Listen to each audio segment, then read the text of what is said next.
L'esprit culture. Radio 06. Ta radio. Et on revient en Nu-Carré avec nos derniers invités du soir. Ils sont 4, hein. Ça fait impression. Chaque fois on avait une ou deux personnes. Là ils viennent le groupe entier, 4 personnes. C'est Alp. On est content de vous avoir sur les ondes de Radio 06. Bonsoir à tous. Bonsoir.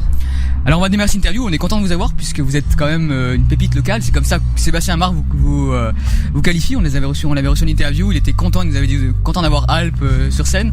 Est-ce que vous êtes content de revenir un peu sur scène parce que vous êtes sur la côte, vous êtes moins en ce moment? On est ultra content d'être là ce soir. Ouais. Ça faisait un moment qu'on attendait ça. Et du coup, on sort de scène là. Ça s'est super bien passé. D'autant plus content. Un peu de pression aussi, ça allait, c'est bien passé. Il y avait un peu de pression, mais il en faut de toute façon avant de jouer. C'est normal. C'est ce qui donne de l'énergie aussi. Et donc là, du coup, Paris, vous êtes principalement à Paris en ce moment, plus que sur la côte. Oui. Qu'est-ce qui se projette pour Alp? C'est quoi les projets? C'est quoi où est-ce qu'on en est actuellement? Là il y a tout à faire encore. On vient de sortir notre premier album, ouais. Donc plein de projets, plein d'envies. On a un prochain single qui va sortir très bientôt là. D'accord. Courant en 2016 donc. Oui, dans courant le mois en fait. Ah, courant du mois. Donc ça veut dire entre le 24 juin et le 30 juin ou mois juillet compris? Juillet. Ouais, voilà, juillet. Ouais. Pendant les vacances quoi. Ok. Très bien. Alors tous les 4, l'aventure Alp, c'était vous 4 à la base. Comment ça s'est passé? On va un peu rappeler la jeunesse pour ceux qui ne vous connaissent pas sur 06. Bien sûr. On était tous les 4, ouais. On s'est rencontrés il y a maintenant 2009. On s'est rencontrés avant, mais on a commencé à faire de la musique ensemble à partir de 2009, ouais. À l'époque, on s'appelait Little D Big B. Oui. Les souvenirs de Julien au Lino Ventura, on en parlait il y a ça quelques temps aussi. Ouais. Et du coup en 2013 on a changé de nom parce que musicalement aussi on s'est mis à faire de nouvelles choses. Ouais. Le son a évolué, il y a Paul qui a acheté plein de pédales d'effets Ah oui. Et donc voilà, on a eu des envies. Il les a baptisés sur scène. J'ai cru comprendre que tu les as baptisés sur scène tout à l'heure aussi. Ouais, c'était plutôt pas mal ça. Il y a du changement en tout cas, on voit qu'il y a du changement dans Alp aussi. Constante évolution permanente. Là on commence à trouver notre marque, notre son. On commence à se sentir vraiment à l'aise et puis tous les 4 on commence à se faire vraiment plaisir ensemble. On est bien quoi. Ouais, voilà. Ça fait longtemps qu'on joue ensemble. Ouais, ok. Julien, je te laisse un peu le micro quand même un petit peu. Moi j'avais une question puisque on le disait en off il y a quelques minutes, on avait eu l'occasion de se rencontrer l'année dernière au Crossover Sessions et vous me disiez à ce moment-là que vous alliez partir en Bretagne. Ouais. Vous enfermer donc quelques jours dans une petite maison. Est-ce que ça a été prolifique finalement? Est-ce que ça vous a profité? Est-ce que ça a été une belle expérience? Oui, complètement. En fait on avait pendant un an on a composé, donc on avait peut-être une quinzaine de morceaux et avant de finaliser en fait l'album ou de se dire qu'on allait avoir en fait on est parti en Bretagne 2 semaines et finalement c'est vrai qu'on a composé à peu près 8 ou 9 morceaux et on a gardé l'intégralité de ces morceaux quoi. Et après on a comblé peut-être ce qui manquait avec d'autres morceaux qui nous tenaient à cœur qu'on avait fait auparavant, voilà ouais. Mais la Bretagne oui complètement, on était en autarcie tous les 4, vous êtes pas c'était un moment mais non pas du tout non. Serein, c'était ouais, mais il y avait personne à part nous. Il y avait une forêt et c'était inspirant, même pas de bruit. Je pense à toi, Quentin. Au niveau des textes, est-ce que ça t'a inspiré ce retranchement quelque part? Ça m'a inspiré, oui, mais c'est vrai qu'on a d'abord fait la musique en fait. On a vraiment composé les morceaux en Bretagne et les textes en fait je les ai écrits directement en rentrant en fait. D'accord. Donc ça m'a inspiré, mais sur le moment on s'est vraiment cloîtré et puis focalisé en fait sur la composition, sur le fait de se retrouver aussi tous les 4. C'était la première fois qu'on avait l'opportunité de s'enfermer comme ça et puis de simplement se laisser aller, tout s'abandonner. Ouais, c'est ça. Et justement, qu'est-ce que ça fait à travers le peu de nombre d'années que vous avez effectives à votre petite carrière? Là, vous êtes au Nu-Carré pour les 10 ans, vous étiez l'année dernière au Crossover, vous êtes sur tous les festivals locaux, vous êtes jamais oublié. Qu'est-ce que ça fait d'être ce groupe quelque part chouchou de tous les programmeurs locaux? Ça fait plaisir. Ouais. C'est déjà très touchant. C'est vrai que c'est une aide très précieuse pour nous, et puis c'est aussi une histoire de cœur en quelque sorte, parce que c'est des rencontres qu'on a fait qui nous ont vus grandir, évoluer, et qui aujourd'hui sont toujours un soutien pour nous en fait. Donc c'est vraiment quelque chose d'important pour nous.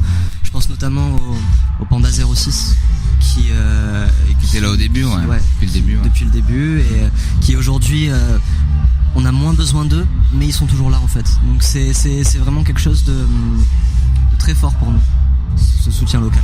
Et puis surtout qu'en fait on est monté à Paris, vivre à Paris, mais c'était plus nous humainement, on avait besoin de bouger quoi. On avait 25 ans, on avait besoin de partir un peu du coin parce qu'on a vécu toute notre jeunesse ici. Et en gros, nous on reste un groupe de Nice quoi. Enfin, pas qu'on se revendique être un groupe de Nice, mais juste qu'on est un groupe du coin. Et le fait que toutes les structures et toutes les personnes qui organisent des festivals, qui font un peu vivre la culture musicale ici, c'est gratifiant et ça nous fait beaucoup plaisir quoi. Est-ce que vous avez senti un cap en allant à Paris? Est-ce que c'est le passage obligatoire pour essayer d'avoir une carrière qui passe de celle qu'on vous connaît, la popularité locale, à celle nationale? Est-ce qu'on peut être national en étant de Nice uniquement, ou alors il faut passer le cap Paris? Non, mais pas d'obligation nous, comme disait Charles, c'était vraiment humainement. On a beaucoup d'amis qui sont allés vivre à Paris, donc on avait envie de. Après, c'est sûr qu'il y a plein de gens qu'on a rencontrés à Paris, comme par exemple l'illustrateur de notre pochette, ou plein de gens comme ça qu'on a rencontrés parce qu'on était à Paris. Mais je pense que c'est pas obligatoire, c'est juste que nous on avait besoin de ça. Ça nous a apporté des choses, bien évidemment. Ça nous a apporté le fait de bouger, ça nous a apporté.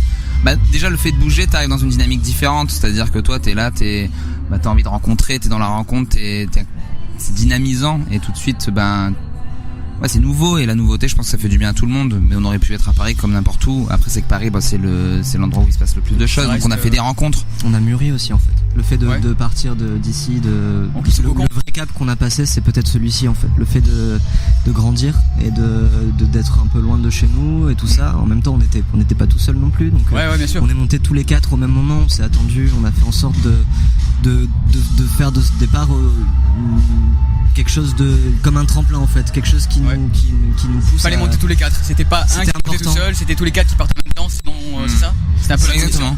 C'était très important pour nous de faire les choses comme ça pour pas laisser le projet en suspens, et puis pour notre but c'est de toute façon de le faire vivre à fond et d'aller le plus loin possible quoi.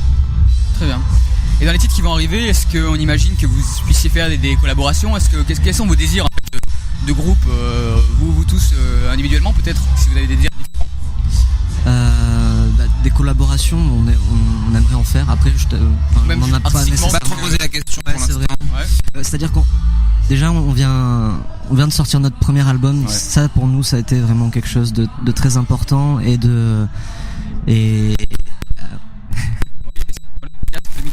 problème de micro.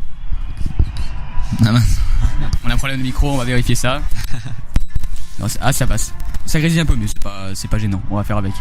Non, ça va, c'est bon. Désolé. Pas de souci.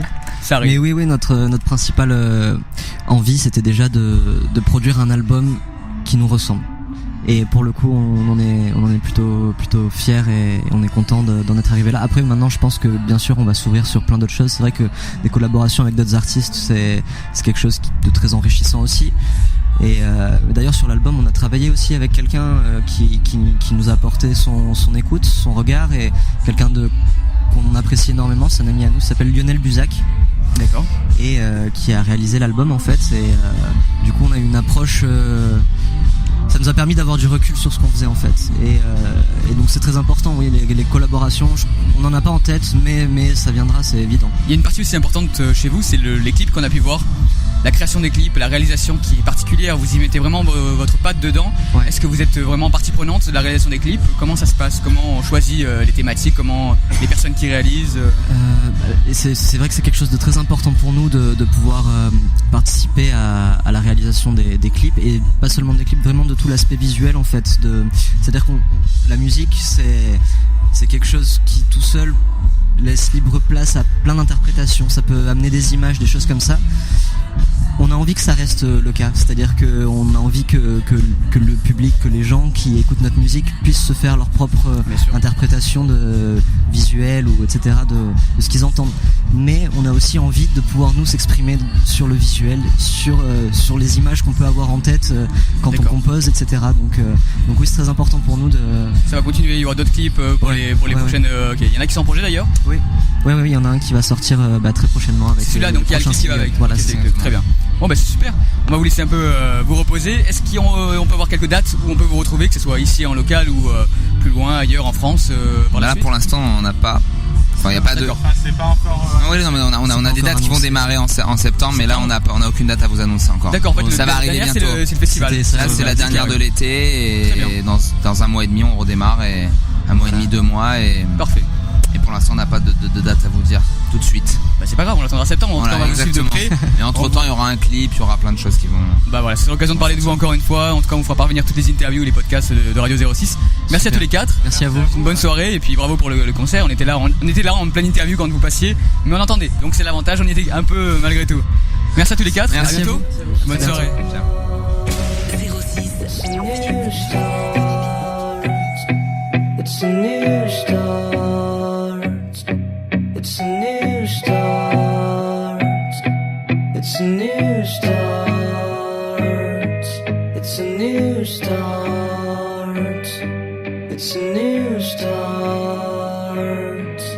a new start.